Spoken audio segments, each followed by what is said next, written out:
মোৰ ছাত্ৰ ছাত্ৰীসকল, আজি আকৌ তোমালোকলৈ দশমিক সংখ্যাৰ পূৰণ কেনেদৰে কৰা হয় সেই সম্পৰ্কে তোমালোকৰ লগত আলোচনা কৰিবলৈ আগবাঢ়ি আহিছোঁ। দশমিক সংখ্যাৰ পূৰণ অৰ্থাৎ মাল্টিপ্লিকেশ্যন অফ ডেচিমেলছ কেনেদৰে কৰা হয়, এইটো বহুত ইম্পৰ্টেণ্ট। এটা উদাহৰণ দেখুৱাব বিচাৰিছোঁ। এটা উদাহৰণ লৈছোঁ, 3.25 ইনটু 1.03। এইটো ডেচিমেল নাম্বাৰ, দশমিক সংখ্যা এইকেইটা। এই দশমিক সংখ্যাবিলাক পূৰণ কেনেদৰে কৰোঁ এইটো আমি জানিব লাগে। প্ৰথমতে আমি যেনেকৈ পূৰণ কৰোঁ সংখ্যাবিলাকৰ তেনেকৈ পাতি ল'লে হ'ল। 1.03 এনেকৈ আমি যেনেদৰে পূৰণ কৰোঁ তেনেদৰে পূৰণ কৰিবলৈ হ'ল। 3 5 জাৰ 15, 1 3 2 জাৰ 6 7 3 times 3 9। এই 0 লগত মাল্টিপ্লিকেশ্যন কৰিলে গোটেইখিনি 0 হয়, এইটো নিলিত হয়। 5 1 জাৰ 5 2 1 2 3 into 1 3। গোটেইখিনি এড কৰিব লাগিব, যোগ কৰিব লাগিব। 0 0 দি দিব পাৰে। 5 7 9 plus 5 14 3 3।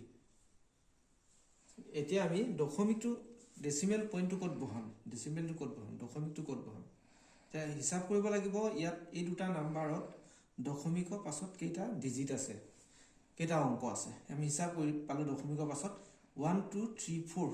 গতিকে আমি মাল্টিপ্লিকেশ্যন কৰি অৰ্থাৎ পূৰণ কৰি যিটো সংখ্যা পাইছোঁ সেই সংখ্যাটো দশমিকৰ পাছত 4টা ডিজিট থাকিব লাগিব। তাৰমানে 1 2 3 4 আছে, ইয়াত 1 2 3 4, গতিকে এইটো 4 1 2 3 4 এইটো ঠাইটো এইটোৱে হ'ব আনচাৰ।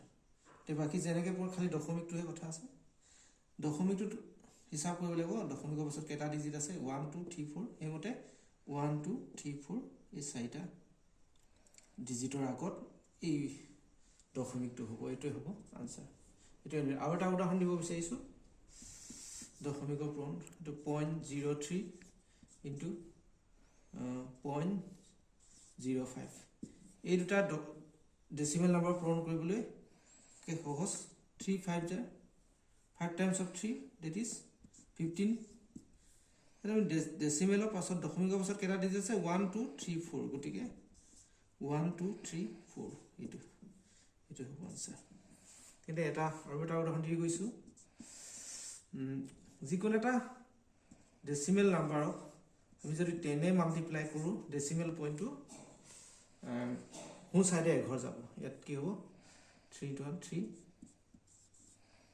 10 মাল্টিপ্লাই কাৰণে এইটো এঘৰ গ'লে ইয়াত আহিব, তাৰমানে ইয়াত 3.0, তাৰমানে 3 আহিব। তেতিয়া আৰু এটা উদাহৰণ দিব বিচাৰিছোঁ, 0.3 ইনটু 100।